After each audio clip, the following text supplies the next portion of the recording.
Hi everyone, welcome to Talking Mental Health, and this is episode 8 with me, Joe, and today I'm lucky enough to be joined by Dave Morris. How are you, pal?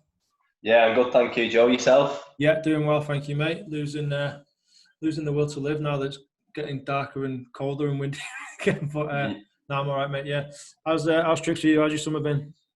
Yeah, a different one. Yeah, definitely unique this one, but all good. The family's doing well. Yeah, happy and healthy.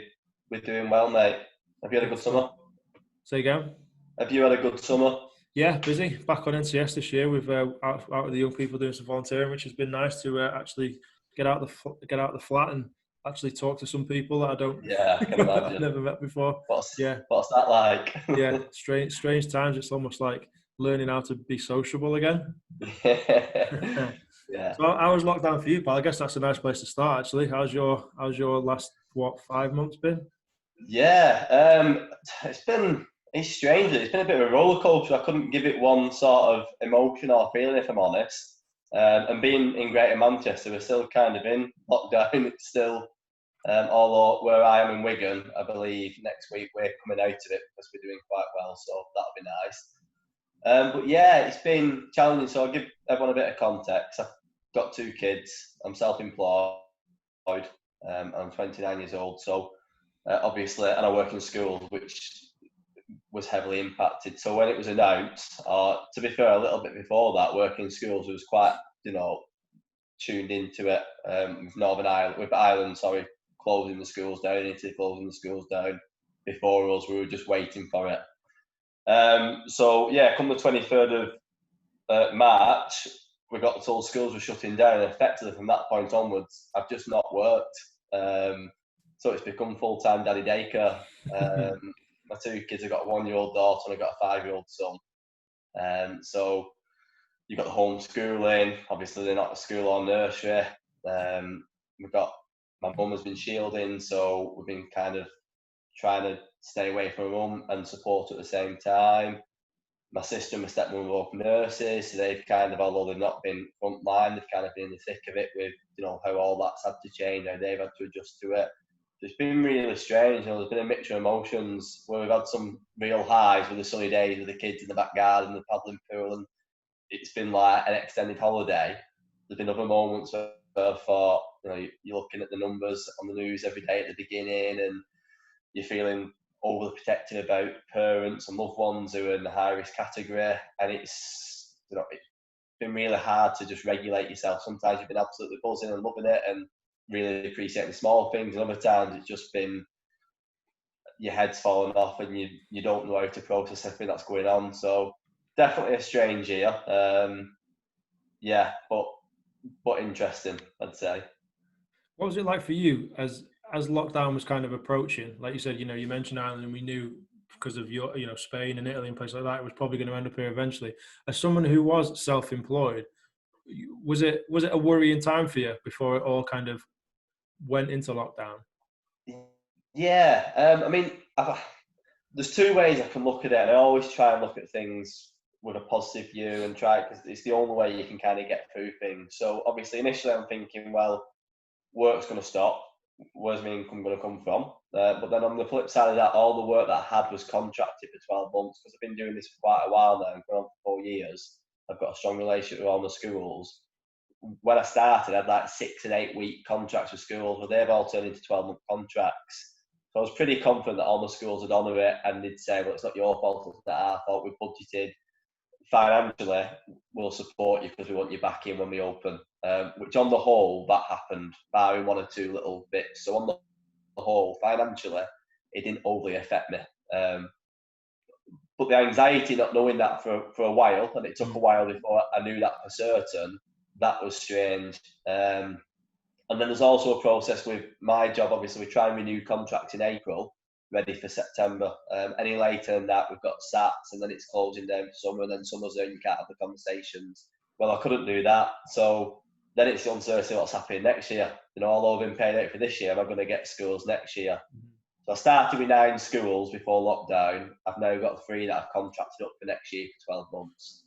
So all in all, it's not hit me too hard, but where I was going that way with business, I've kind of plateaued and dropped off a bit. But in in terms of when you see how it's affected other people, I've got to count my blessings because we've come out of it relatively unscathed, and ultimately you've got to be thankful for that, haven't you? So yeah, I'm quite pleased that we've survived. My wife's carried on working from home, and my business has managed to maintain itself, although it's massively slowed down. Yeah. So really, I've got to be grateful for that. That's good. Nice to hear you've got some schools kind of in place already for the next school year as well. What was it like for for yourself and for your wife with two young kids? Going from, I assume both of you were working out of home, and then little one, I don't know, with grandparents or at nursery, and the other one at school, and then all of a sudden your daddy home, Mr. Morris teacher, and your wife's working at home while that's sort of going on. What was the adjustment like for the four of you? It's been really tough, and anyone who knows me, it's really hard to talk about it really, because anyone who knows me, and if you follow me on social media, all you'll see is pictures of me and my family, my two kids. That's kind of all I really do now. I've got work, which is my hobby. I like to watch Liverpool on the telly, and then it's family time, and that's all that I really do. So I've always considered myself a proactive dad, someone that throws themselves into it. I'm hands-on, I do everything I need to do, and I enjoy doing it. And the fact that I've struggled during lockdown at times, I feel a little bit guilty about. So me and Sian, to kind of give you the timeline, me and Sian got married on the 23rd of February. So that was exactly a month before lockdown. So when you're in the height of your romance and the happiness and all that, and then all of a sudden you get this lockdown, it's like, what's going on? And then Sian gets told she has to work from home. I realise I've not got any work. I can't physically go in and do any work. Yeah. Schools got shut. We had the option of sending Rosie into nursery, which we chose not to. And then all of a sudden, it kind of massively fell on me. Obviously, with my mum shielding and with the social distancing and staying away from the household for most of it, it fell on me and Sian. And it was tough. You got all this pressure about homeschooling, and I think everyone started on a little bit of a high. Everyone on social media was posting videos and pictures, and it was almost like a little bit of a competition who was doing the best. And I joined in that little bit of a competition, and I was enjoying it. And then it just got hard. You couldn't keep the routines. The kids were getting, a little bit tetchy. They were missing the friends. They wanted to go and see the grandparents. They couldn't quite process it. Our emotions were up and down. Meanwhile, Sian's working from home, so she's got phone calls and Zoom meetings. I'm trying to keep the kids quiet. We can't go for a coffee. We can't go to a play area. We can't go to grandma's house. And it was really tricky. I think I'd say the good times were amazing because we really enjoyed the simple things. I think it really made everyone, certainly from my point of view, appreciate just what we had: family, sunshine. The country's beautiful when you actually get out and go and see it. Some of the nature that we've got and the walks that we've done and the places that we've visited have been brilliant. But then the low times were really difficult. And with a 1-year-old and a 5-year-old, you've got a 1-year-old who can't really speak, just makes noises, loud noises, and a lot of them. And then you've got a 5-year-old who doesn't shut up. And it's just, you're trying to get one to speak so you can understand what they want. You're trying to get one to shut up so you get a bit speedy. Sometimes the most simple things like making a meal or something, it just became so intense, and you'd feel yourself bubbling a little bit, and you'd be guilty about it. So yeah, it was massive peaks and troughs, and I think we've come through, as a family, we've come through it really well. I'm quite proud of how we've done it, but there were certainly times where I was a little bit not proud of how I'd managed situations just because of the pressure and how intense it was. And I think everyone's experienced that to a point. But yeah, it was just massive ups and downs. Yeah, interesting. Yeah, I mean, I can relate to bits of that. Obviously, not the bits with having young kids and stuff like that, but definitely having to adjust and find some sort of routine where you feel like you're being useful. You're not just killing time until lockdown's over. I think that's what I've struggled with the most. I've always enjoyed, doing things with the kids, but it would typically be you finish work at 5, they're in bed by 7:30, you come home full of energy. It'd be 2.5 hours, or it'd be your weekend and you'd have you and your partner there, or you go around and see your grandma, or you go around. And to do it, although Sian's been a massive help even while she's been working, to do it kind of on your own for so long, the pleasure kind of starts dwindling a little bit, and it just becomes a little bit of what can we do now? Where can we go? How can I entertain them? What can I do to please them? You know, Mm. and you do lose a little bit of purpose for yourself. You don't really know each day. You're not doing anything for yourself. You're just surviving to get the kids through it and make sure they're happy. And we all like having a bit of purpose, don't we? Oh, absolutely, yeah. So yeah, I think that was definitely, and I spoke to Sean about that. I think that was definitely something that, from my point of view, I struggled with. Just having, other than changing nappies, making meals, packing up the car to go somewhere to a nice field where we could sit down and play football or have a picnic. They were like the only jobs I had to do. You know, that was hard to kind of day in, day out to get my head around. Yeah. And did you guys settle into a routine quite quickly, and then all of a sudden that just slowly went away, or did it take a bit of time to get into that routine? And We've had then about 10 routines. We'll keep writing them down. We'll start with this, then we'll do that, and then we'll do that. And the nature of the beast, you know, Sean's work's changed. Sometimes that's peaks and troughs as an accountant. So sometimes there's lots of work on, sometimes there's not. Sometimes she's more available, sometimes she's not available at all. The kids, you know, they're changing all the time, especially at, you know, 1 and 5. The development stages that they're hitting may come, you know, where one thing works for a period of time, all of a sudden it doesn't work now. You have to find a new technique to try and, you know, get them through the day. So, to be honest, we started with a structure in mind. We was going to do the homeschooling. We was going to split our time between the two kids to make sure they both got what they wanted. But it became, you know, after maybe 2 months, it became a little bit challenging to keep it so structured because you couldn't keep to it. The kids couldn't keep to it, and it was, you'd punish yourself for not keeping to it, and that was the last thing you needed to do with everything else that was going on. So, yeah, we just kind of ad hoc. We did what we needed to when we needed to do it. yeah, figure it out as you go. Best tactic, Yeah. right? Especially in a situation like that, and no one's ever been through a lockdown before. You don't really know what's happening, do you? Oh, You know, crazy. we can all make it look like we know what we're doing, but 9 times out of 10, we're just kind of making it up as we go, aren't we? No, exactly. Is it nice now for you personally, yourself, to be able to go out a little bit more? And I know you guys are kind of back in lockdown. I mean, let me go back a little bit. What was it like between lockdown's finished and then all of a sudden, hang on a minute, we're going back into lockdown because someone's tweeted it at 10 o'clock on was it a Thursday night or something? Again, if you follow me on social media, you'll know that I'm quite politicised. I do keep my eye on the ball with what's going on. So with that particular, I'll not go too deep into that, but that particular political move, I was a bit angry, to be honest, because it was just such a wishy-washy, unhelpful way of telling us what's going on. And we still didn't really know. There was no substance to it. And it was just like, oh, here we go again.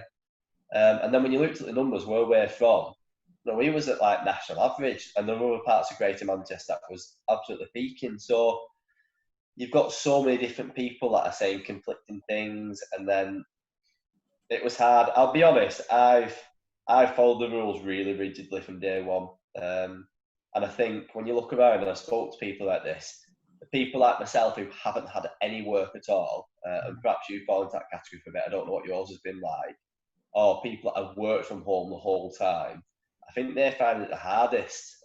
Maybe not initially, we felt safe and looked after, but as it went on, there was just no normality.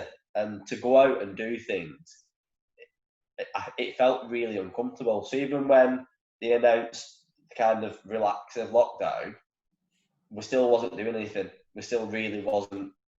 We're still living in this bubble.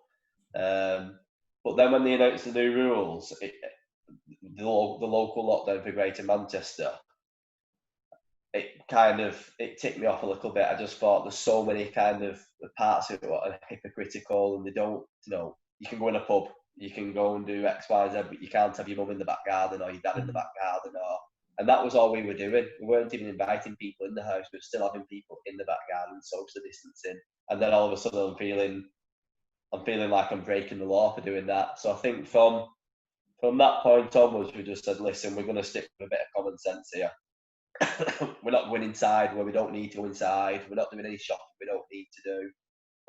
But if we want to invite somebody around who can sit in the back garden at a distance, we're going to continue to do that, because there's a little bit of, well, what this is all about, there's a bit of mental health that's at play with it, and to keep yourself so isolated and so rigid and locked down for so long, it wasn't doing people favours. And just to have somebody sit in my back garden was helping me, you know, and I felt, I'm not going to the pub. I've made a choice. I'd rather see my mum or my dad in my back garden than go to a pub, and that was the choice I made. So I felt safe doing that.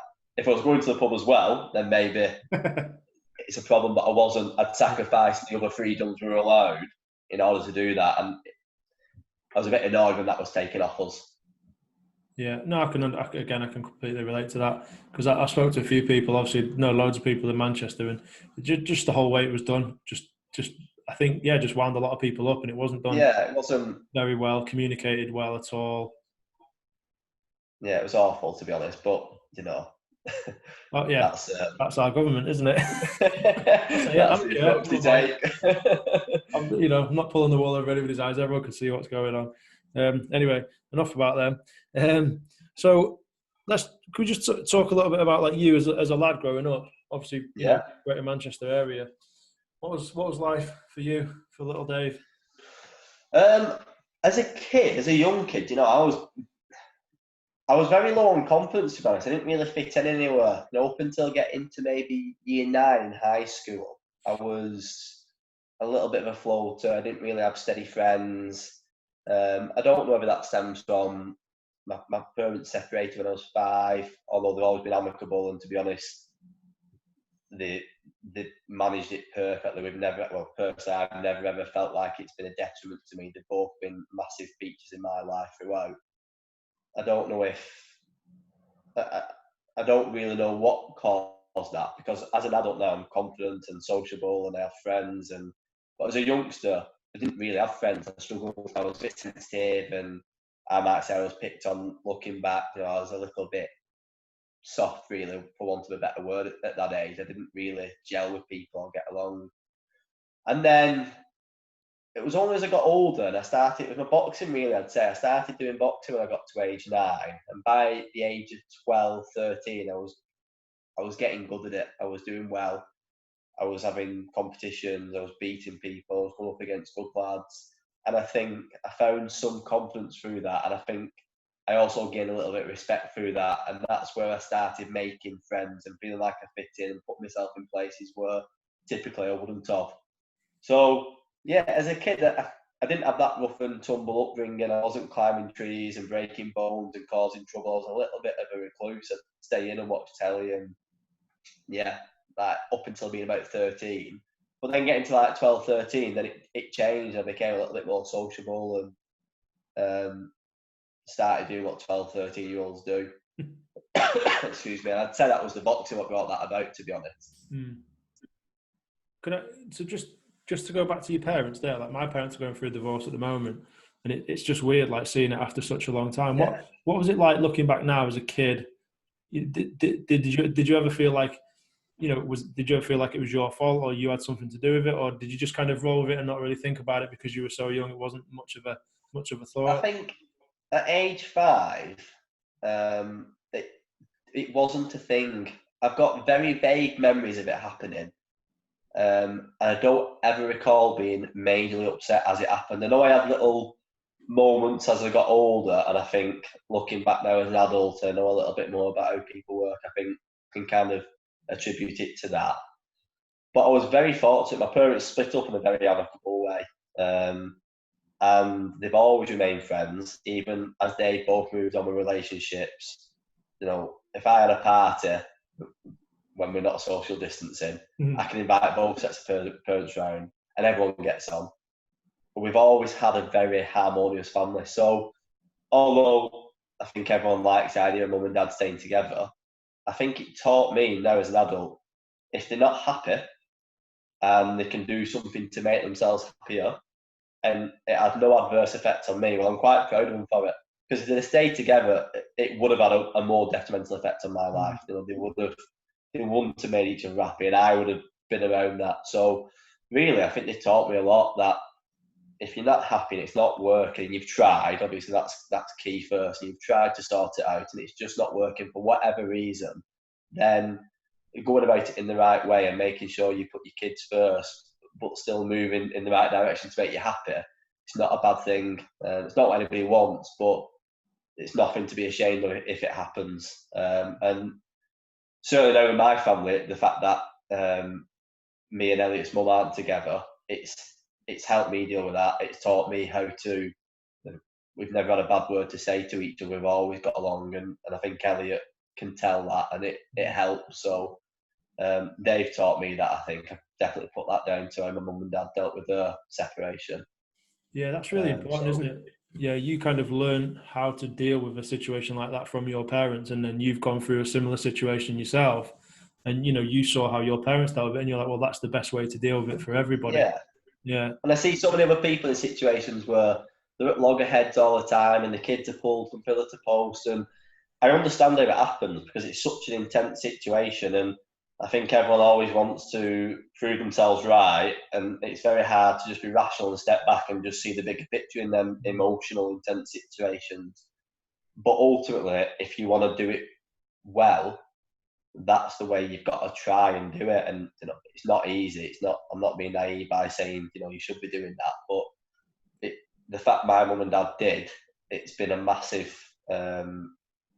positive for me. That's good, and then obviously that can pass from you down to Elliot as well, kind of. Not saying that Yeah, your relationship or anything like that, but just for him to have that sort of that clarity of this is the best way to deal with a negative situation, yeah. and this is how as a human being you should treat somebody else, even though it's not working between you. You can still be amicable and you can still get along without feeling like you have to be there all the time for each other. I mean, it's strange, really, because like my parents' generation and my parents specifically, they didn't have the education or the insight like we do. I mean, we're always talking kind of philosophical things and looking at things a bit more deeply than that generation did. I don't know where it came from, other than they're both just good people, at the core, and they just did the right thing Mm. by everyone. Because there were no books necessarily that would have helped them, or if there was, they certainly weren't reading them. And the internet wasn't there to try and guide them or to troubleshoot them sort of things. They Yeah, just did what they felt was right, and as far as I'm concerned, they did it in the best way, certainly from my point of view, anyway. brilliant, and that's sort of made you the person you are today, hasn't it? It's definitely been a massive factor. Um, it removed a lot of the toxicity what could have existed in my life. It didn't happen because of how they'd managed that situation, and other people that are fortunate, and I think it does have an impact on them, especially when it happens when you're young, because you can't remove yourself from the house, you can't get yourself out of the situation because you're a kid, and I never really had to deal with that. Yeah, that's good, and that's a positive thing to hear. So just to go back to your boxing, because I know you're big into your boxing, and it's obviously a big part of what you do now, is your business as Yeah. well. How did that? You said before it kind of gave you the confidence and the self belief. Was that a bit of a turning point for you as a kid in terms of growing up and maturing into the person that you went on to become? Yeah, definitely. Well, 100%. I would put everything I am down to the boxing. I think pre-boxing, I was overweight. I was unhealthy. I didn't really, not maybe not unhealthy, but I was overweight. I didn't have the best eating habits. Wasn't really mindful of eating the right foods. Socially, I wasn't the most confident. And with the box, it just gave me a sense of belonging. I was surrounded by other male role models who were doing the right things, were getting the body fit and healthy, fine tuning, a proper dedicated skill, and they were working hard at doing something positive. And they weren't all necessarily positive people from positive backgrounds. They weren't the nicest of people sometimes that were in the gym, but they were doing something well. They were making the best of what they were and what they come from. And I think sometimes that's the bit we miss out. We try and help people to be good. We miss out the fact that we're all a little bit flawed sometimes. And Mm. it's not about being perfect, but it's about making the best of what you can. And the boxing gym's full of people like that. It got me fit, it got me healthy. Before that, I was useless at sport, Joe. Never played football well. When I got to about age 18, I started playing, but that was terrible. I'd never played in a team successfully. I wasn't good at PE. I never got picked when we played on the yard. It was a bit of a joke in the family because my dad was always a good footballer and I was just useless. He was like, he'd come and watch when I tried. Yeah. But now with the boxing and the confidence and the fitness that comes with that, well now I coach PE and I did PE at university and I got a 2-1, I got a first in my dissertation. And it just shows me that you don't necessarily need raw talent and raw ability and, you know, an outstanding skill set, but you need the right character and the right mindset and a little bit of luck, and it can set you on the right path. Mm. And I think the boxing was the key to that. You know, it gave me the confidence, I gained the respect, I got fit enough to be able to apply myself in different sports. Although I might not be the most skillful, I could keep up with people, I could battle on a football pitch, I could outrun most people at that age, and it helped me that way. And without that, I think I still would have been a little bit lost and not known where I really fit. That's so interesting because, you know, most lads in this country, you know, would either have played football or rugby. You would think growing up, and you know, I tried. I know you tried. It's not, you know, you don't hear of many people that don't play a team sport and just go straight into boxing. But I think it's really interesting, not just the sport side of it, but the kind of development side of it as well. For you, it gave you confidence, but it also, you know, helped you get a little bit fitter, which probably helped with your confidence. But it also, you know, taught you a lot as well that you probably weren't going to learn in school, sitting in a classroom.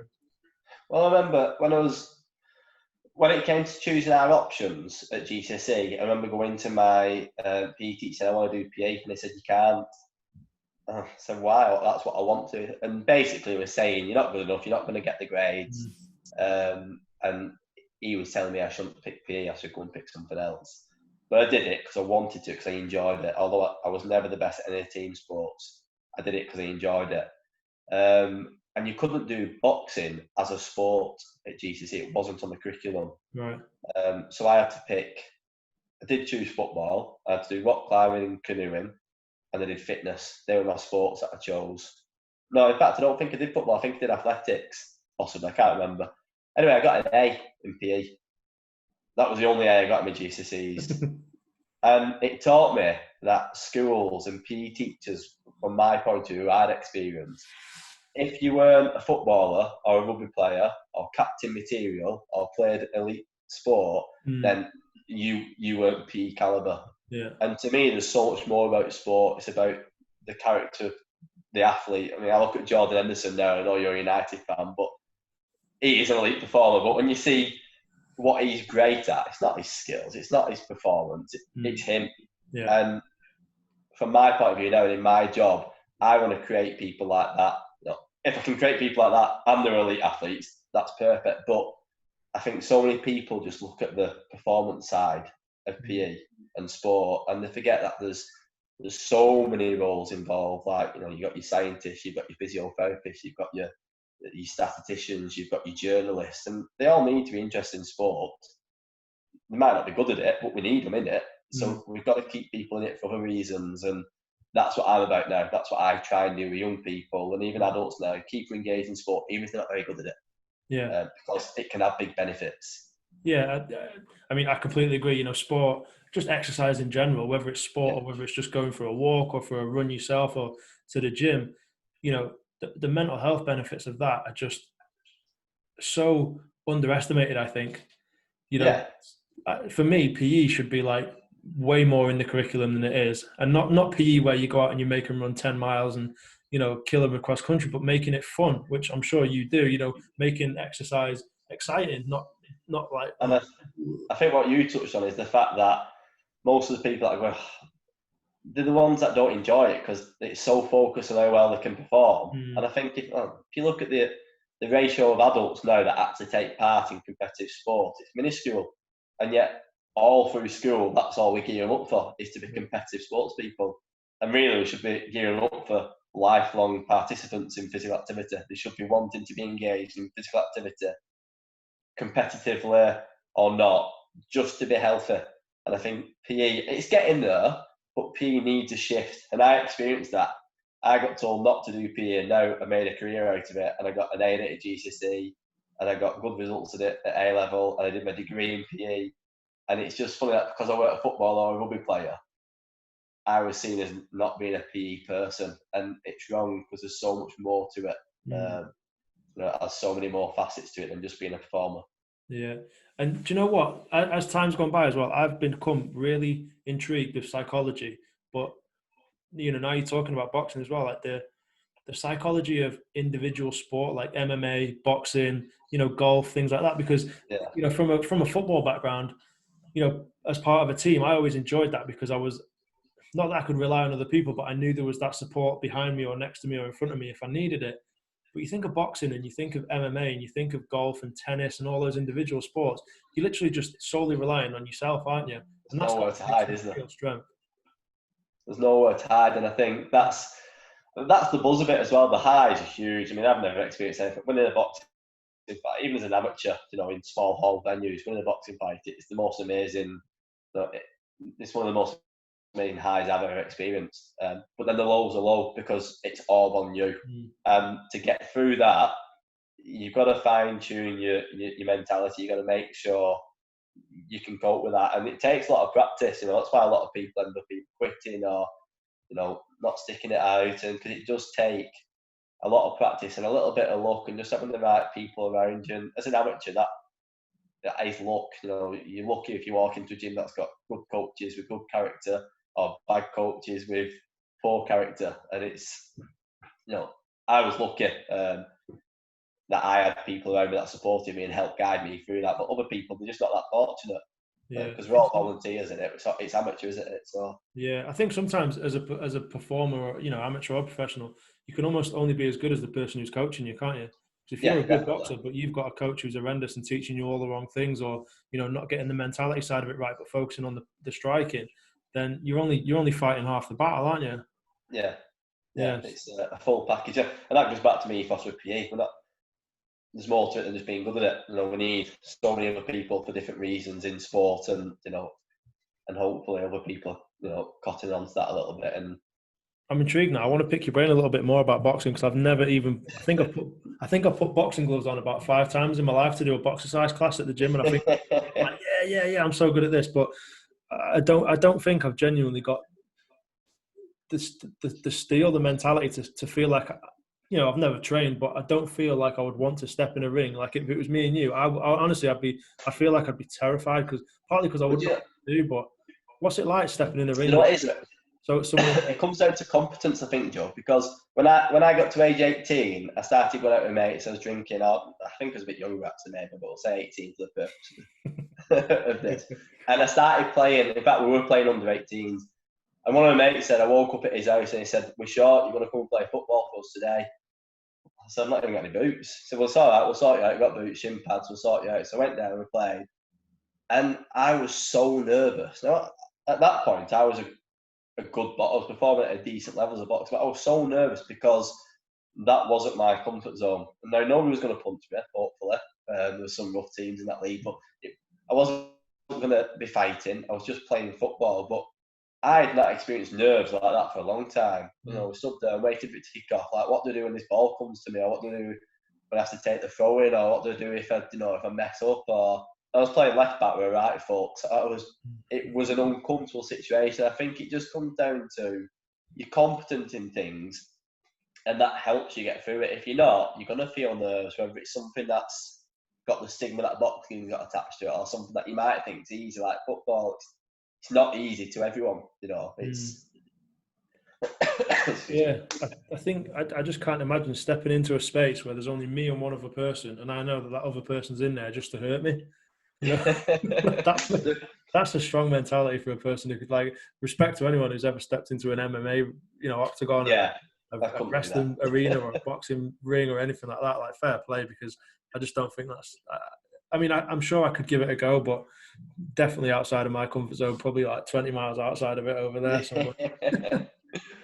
So, when you boxed, did you get to a fairly decent level, or was it just something you did for fun and then it slowly progressed into something a little bit more serious?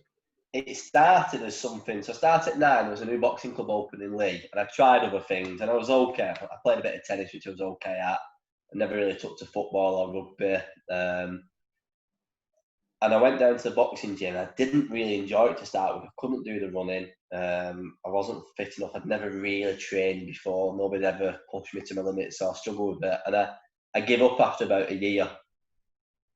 And then it was the Millennium Year, and I spoke to my dad. I remember it was New Year's Eve. He was having a party at his house, and I was at his house that New Year's Eve.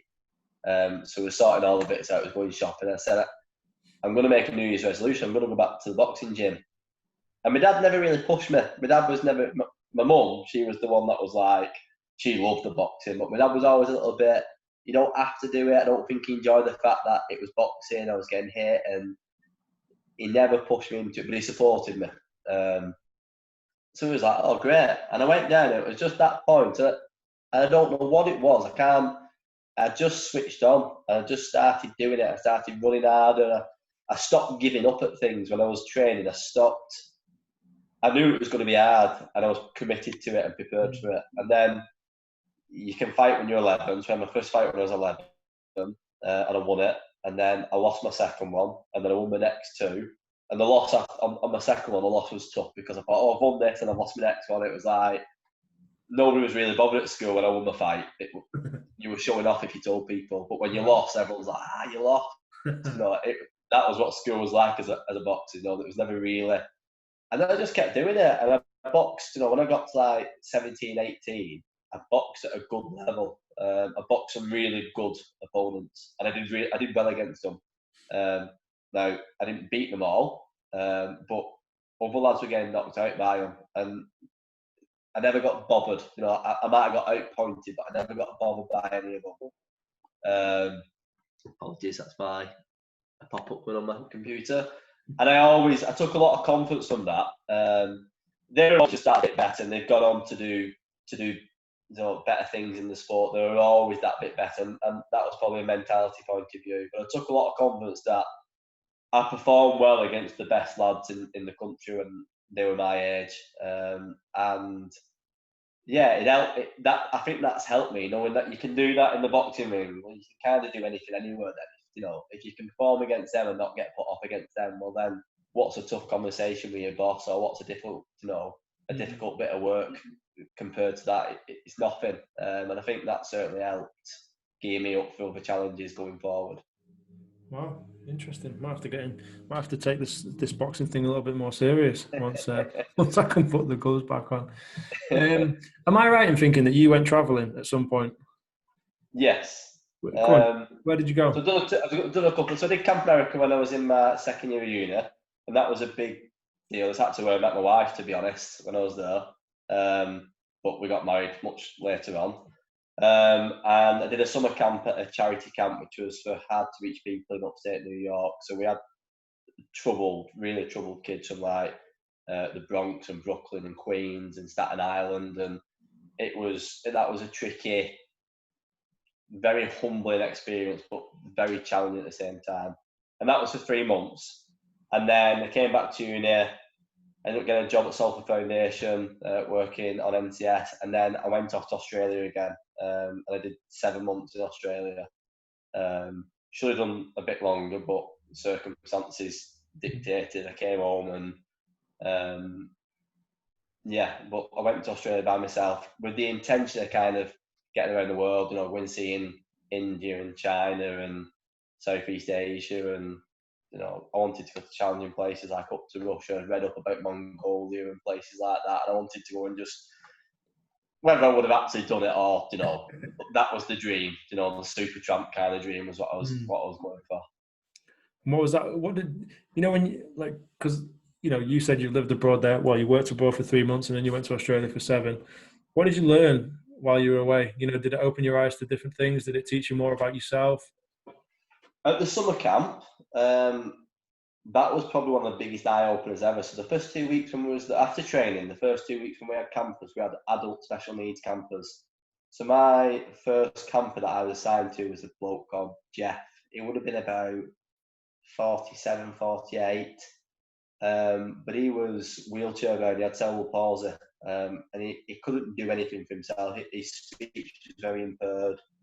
So as an 19-year-old lad, I was assigned this man that I had to look after for a full week or for 5 days. And that meant feeding him, brushing his teeth, dressing him, toileting him, manually lifting him out of his bed, putting him onto his chair. Every time I wanted to go to the toilet, manually doing it. It was the most exhausting but humbling, eye-opening kind of week I've ever had. If I'd have known that's what I was going to camp to do, I'd have gone to one of these other camps. Like I know people that went to these other camps that were like for millionaires and they had speedboats, and ours it was a charity camp, and it was the bottom of everything that you would have at camp. We had the lowest spec of everything. But the experience of like actually working with people that fully relied on you, like a stranger, a 19-year-old stranger having to wipe your bum or feed you, and they were actually grateful for it. It was like, it was very humbling. Like, 'cause I hope I'm never in that situation. I've never had to be in a situation where I've relied on someone for so much. And to do it, and to do it well, and to take pleasure and, you know, wanting to do it properly in a dignified way, it definitely taught me a lot about how I was going to behave going forward. Because I don't think I've ever been exposed to that sort of need or dependence, and it just opens your eyes a little bit. But then after him, I got assigned to a one-to-one camp. A one-to-one was unusual. A one-to-one child, I'll not say his name, but it was 7, and he kicked and bit and hit his mum when he was again put on the coach coming down to the camp, which was like a 7-hour drive. And as soon as he didn't say a word on the coach, as soon as he got off the coach, he legged it. He just ran.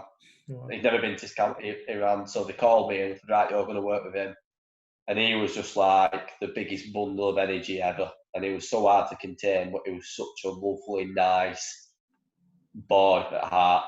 But he was troubled. And I think those 2 experiences in particular, I had other weeks where I worked with other groups of kids, but those 2 weeks in particular, it showed me that people are much more than what you see on the surface. There's so much more to people that you can't even begin to understand what they've been through, what they're going through. And you should just really be grateful for the positives in the best way you possibly can, because compared to them, I had nothing bad going on in my life compared to them. You know, I might have thought it, but compared to them, my life was a doddle. And I think that them 2 weeks have given me that, you know, you can't get too down about stuff, because what goes on there is far, far worse. So you just got to be grateful for what is going well. And probably in lockdown, that's helped a little bit, you know. Subconsciously somewhere, that's probably played a role in getting you through things like this. Yeah, it's really interesting, isn't it, when you get exposed to people outside your bubble, then you realise how I mean, for me, as similar, you know, how easy life is and was, and then you see someone who's actually struggling. When you think you're struggling, you're not even close to struggling, and you know, you just look at yourself and almost go in the mirror and go, what are you upset about? What are you bothered about? Yeah, it's but I think some people don't find it quite as easy for one reason or another, and that's when it starts being hard, isn't it? And we've all been there at times, but them 2 experiences were definitely the most kind of eye-opening for me. You know, sometimes you've got to pick yourself up, push yourself down, and just crack on, haven't you? Because the life I live, it's not that bad compared to what some people have. Yeah, no, yeah, I agree. It's interesting. Yeah, I always say to people, if you ever get a chance, go and live abroad, even if it's just for a couple of weeks or a couple of months, or go traveling, just experience life outside what is your normal, because you learn. I agree. I think that's what I want for the kids, definitely. Before they go to university, or I would say, go travelling and do a few jobs that you don't like. Learn how to get in a job that you don't enjoy, because there's going to be times you don't enjoy your job, you don't enjoy life, but you've got to suck it up and just get through it and find your way out eventually. But you can't just give up at the first sign of, you know, difficulty. And I think when you take a job when you're a youngster that you hate, and you have to stick it out because you need to pay for your petrol money or for your weekends or whatever, it's quite a good learning curve. So yeah, they're 2 things that I think I'll be pushing my kids into. You can go to work, even if you don't like it, and go travelling. No. Yeah, no, I'm the same. I would definitely go with that advice. So I've got to ask you, Liverpool fan, they won the league this year. How did it feel finally? Well, again, you know, what a way to do it.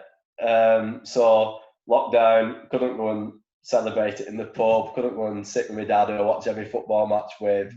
So I was sat outside of the back garden, I had it on my tablet, and I'm talking about the City-Chelsea game here, when I thought there was no way City was going to lose that game. Yeah. I think, did they only need a draw? I don't know what they needed, but there was no way City were dropping points in that game. City are just too good. I was watching it and the penalty, and then I just thought, we're winning the league here. We're winning the league. And then it happened. And I'm sat there by myself, and Shan's upstairs knowing that she's up at 5:30 in the morning with the kids. I said I weren't going to drink because I just didn't think Chelsea would win that game. I'm not going into detail about how much I did drink, but I definitely wasn't getting up at 5:30 with the kids the next day. Yeah, just so strange. And then when we actually got to lift the trophy, I went and watched it in my dad's friend's living room. There was 3 of us in there, which I'm not certain at the time whether that was illegal or not, but I sat on the opposite couch, watched it and went home. But yeah, just we've done it now. Was it bittersweet because there was no fans there, because you couldn't really celebrate it with your mates, and like you said, with your dad? Was it, obviously you want them to win it and you're never going to be disappointed they have, but just the way that it was done with lockdown and there was nobody there and stuff, was it a bit like, it's a bit of a shame? I think so, yeah. The only thing, and I might be clutching at straws, because I think if the shoe was on the other foot and say United or City would have won it the way we would have done it, and I found some alternative kind of theory to this. But the only thing I can say, it's very difficult to win a title 2 years on the bounce. To defend a trophy you've already won, it's very difficult because it's hard to get yourself up again. Typically, not many teams do it. It has been done, but it doesn't happen often. I do think because Liverpool missed out on doing it properly, that'll be the motivation for next season. Well, you deserve to do it in front of your fans. Now, I'm saying that as a Liverpool fan. I think if United or City would have won it with no fans, I'd have been like, oh, that'll be them down and out now. They'll be so annoyed about that, they won't be able to get upset. So, who knows? But yeah, we've won it. It wasn't the way I've pictured it for the last 30 years, but we've won it. So, nice feeling. Yeah, finally. But just, again, not the elation. I mean, we went to Liverpool for the Champions League final against Tottenham the season before. It was an awful game. But the buzz, it was just unbelievable. The atmosphere. There were none of that at all. There was literally none of it. And then you're having to defend Liverpool fans. Or you can't really defend Liverpool fans that went out celebrating because it was against the law. It just wasn't the best time to win it. But, such is life. It's happened, and I think when we look back in history, it'll be there, we've won it, and that's all that matters. Yeah, you can't take it away from him now, can you? Absolutely not. No, I think it was, as a United fan, it was horrible to see, but at the same time, it was nice to see because, Jurgen Klopp, I absolutely love him. I think he's one of the managers that you can't dislike him. You just can't. And I know he's going to leave. He's not going to be a Fergie. He's not going to stay there, or Wenger. He's not going to stay forever. No, I think he's got 4 years. He's going to leave. And I just think, what's going to happen after that? Like, who's going to come and relive them highs with us? But you just got to enjoy it while you can, haven't you? Absolutely, mate. Yeah, honestly, I like, to be fair, when as a United fan, when Fergie was there, I wouldn't say I took it for granted, but like towards the end, I was like, man, it might be time for a change, And then, but now he's gone, and the way it's gone in the last 7 years, I'm like, oh, why can't he just come home again? But yeah, roller coaster, absolute roller coaster. So what's your plan for the schools going back in? I know you said you've got 3 schools kind of booked in already. Yeah, I'm excited now about September. I was getting a little bit anxious because I'm one of them people that haven't been in work. I've been so much in a bubble. I was a bit like, do I really want to go back to work and expose myself to all these people? And I've been quite defensive about my mum because my mum's been shielded. I've been very much like, well, I'll just hold on till the second go and see my mum before I do anything else. And it's not really coming, is it? They're not letting us do that properly yet. So, no, I think now is the time to try and get back into a little bit of normality. When you look at the numbers and you have a rational head about it, I think it's the right thing to do. Try and get back into the swing of things without taking too much risk. So yeah, I'm looking forward to it. I've got 3 schools. Fortunately, I'm not going to more than 1 school on a day, so I'm not going to be kind of cross-contaminating any school on the same day or anything like that. It's been a bit tricky because PE, in my 3 schools, one school I do the full PE programme, in another school I do non-contact boxing and healthy lifestyles, and then another school I do some early intervention, so I do some mentoring with some young children I take off site and do some positive activities with them, a little bit like the Engage session that used to run at Salford Foundation. So there's 3 very different kind of programmes that I run, and because of coronavirus, they've all need to be rewritten, they've all needed new risk assessments, and being at home with 2 kids, trying to get all that done, that's been a challenge. But no, I'm just looking forward to getting back into it and just doing just doing something normal and just getting back into that routine a little bit. And the kids get, like my children, getting back to school and nursery, because I know they're missing it. And hopefully, things do get better and we can get back to some sort of normality sooner rather than later. But right now I'm just excited to get back to normal. Yeah, I think everyone would echo that sentiment. So, just I guess last question: what for you, when you are a little bit frustrated, or you said in lockdown things were getting a bit tricky and stuff, like what do you do? What's your way of switching off, escaping? I struggle a little bit. I'm quite an intense person. I overthink it, and I get a little bit anxious, and I start thinking what other people are thinking about it, and I can get myself in a little bit of a rabbit hole about it. I'm very lucky that Shan's the opposite. She's such a black and white person. She is very rational, and she balances me out massively, because I can overthink for it can send me into such a strange headspace sometimes, and she's just good at just saying, listen, well, this is what it is, this is what we're doing, this is all you can do about it, and that's that. And she doesn't kind of let me go there too often. So I would say really it's talking to Shan, talking to my wife about it. Without that, I'd probably struggle, because there's other people that if I talk to about certain things, we'll end up fueling each other, we'll end up kind of take it to the next level. And really, sometimes you just need someone to pour some water on them flames when you get like that, and just bring you back down to earth and let you see it a little bit rashly, and then you can just carry on doing what you need to do to just progress for yourself, rather than worry about all the other ifs and buts that are floating around. They don't really, if they're not happening right now, they don't really matter, do they? But I can be guilty of sometimes thinking too much about the ifs and buts and the future and what other people are thinking. And Shan, my wife, is very good at just knocking that out of me a little bit and dragging me back down to earth. So yeah, talking to Shan and just putting on the telly and putting the kids to bed and just having some adult time, me and Shan, tends to level me out a little bit. Brilliant. Well, I'm going to let you finish on that, mate, because I know it's late on a Friday and you've got kids to bed, and this is your time now with her. So, mate, just honestly, thank you so much for coming on. I appreciate you doing this on a Friday night. I mean, Sunday night is when we'll Monday, Tuesday, Wednesday. There's nothing else to do, is there? Yeah, we'll do another one tomorrow and then another one next week. We'll keep going. No, honestly, mate, I really appreciate it. Thanks very much, Dave. It's good to see you well, and it's nice to hear the kids and your wife are all healthy. So hope that continues, and I'm sure we'll touch base again in the near future. Yeah, thank you. Thanks for having me as well. It's been nice to catch up. It's been a while, so it's been nice to catch up with you. Brilliant. Thanks, mate. Take care. All the best, mate. See ya. See ya.